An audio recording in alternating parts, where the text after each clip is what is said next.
Well, I'm recording this little jam session here in the manse. The sun is shining through the window and it's an absolutely gorgeous day to start your school holidays. Absolutely fantastic. Although, of course, there are so many things that we just can't do at the moment.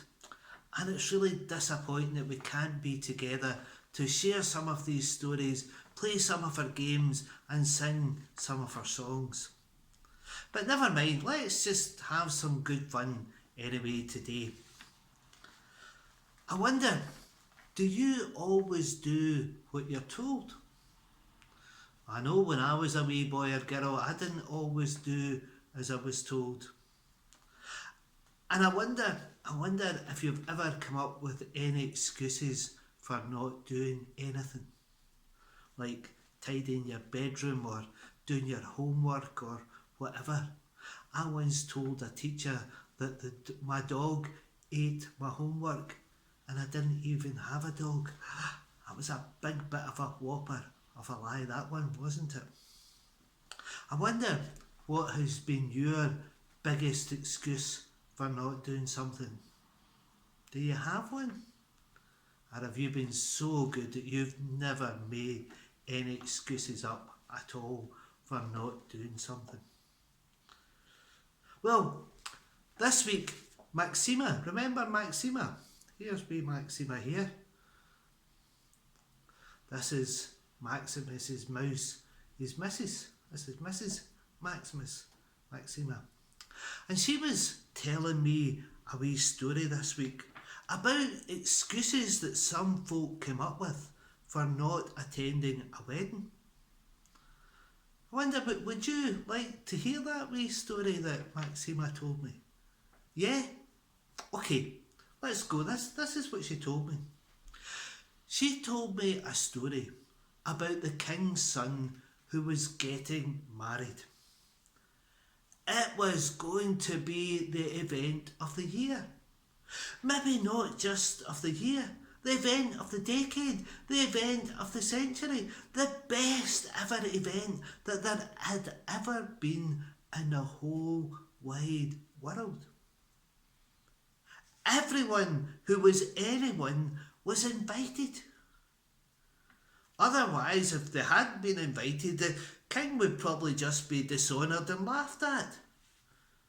So, the king made sure that the invites went out to all the right people.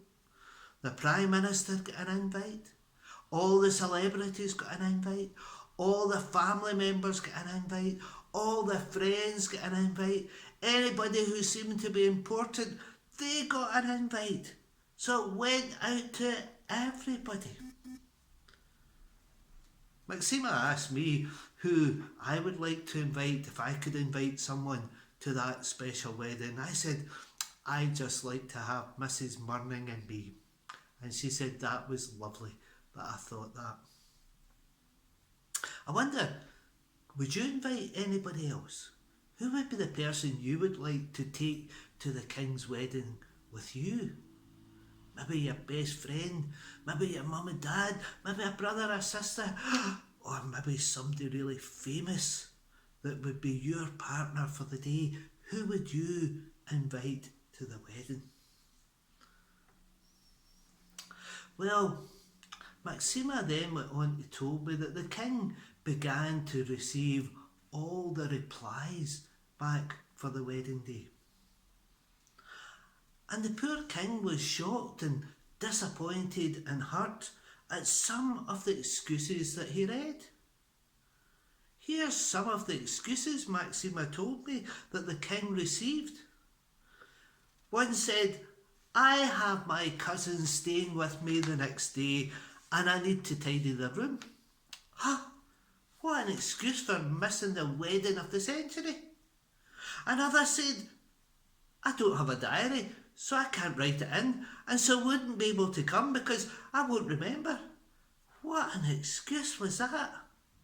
And another one said that he was going to the football because it was going to be the most important game of the season, and he didn't even know who his team was playing that day. Oh, what excuses was that for missing the wedding? Could you come up with any other excuses for missing the wedding?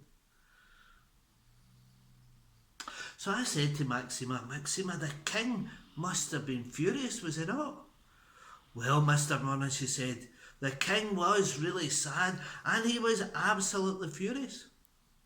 So he asked all his servants to go out into the towns and the villages and to ask everyone to come, no matter who they were. He said that the feast was ready and there was enough food for everybody. So the servants went out into the street and first of all they invited their friends and family, said, look, come to the king's wedding, come, this is going to be special. And then the king said, no, we've not got enough people, you'll need to go for more. So they went back out and anybody they met in the street, they said, look, come to the king's wedding, this is going to be really special. And they came. Time and time again, people came to the wedding. It was amazing until all the spaces were taken up. Yeah, there was no spaces left, it seems. Everyone was welcomed at the king's wedding. That's magic, isn't it? Everyone was welcomed.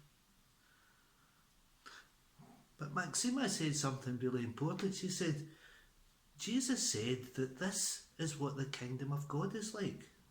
There is a place for everyone and enough food for everyone.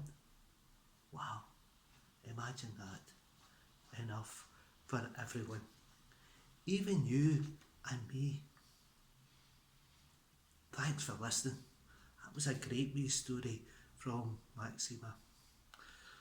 Maxima, just like Maxima, has always got a habit of hiding. So let's watch a little video about where Maxima is. See if you can find her where she's hiding today. Well, this is us in the manse, and we're through in our little dining room. And look at this glorious, glorious stag. I wonder if Maxima is anywhere to be found in here. And as you can see, we've got lovely, beautiful stained glass windows. Look at that, that's amazing, isn't it? Let's see what else we've got here. Oh, a little lamp. Yep. And more things in our stained glass windows. Wow. Oh, and here's a beautiful little plate that we once got as a present. This is from the Isle of Bute, and this is out at St Brendan's, and this is St Brendan's little chapel on Bute. Beautiful, isn't it? Well, it's all knocked down in ruins. It was hundreds and hundreds and hundreds of years old. Wonder what else we can find. Oh, we've got a little plant here. It's a beautiful plant, isn't it? Yeah, really nice.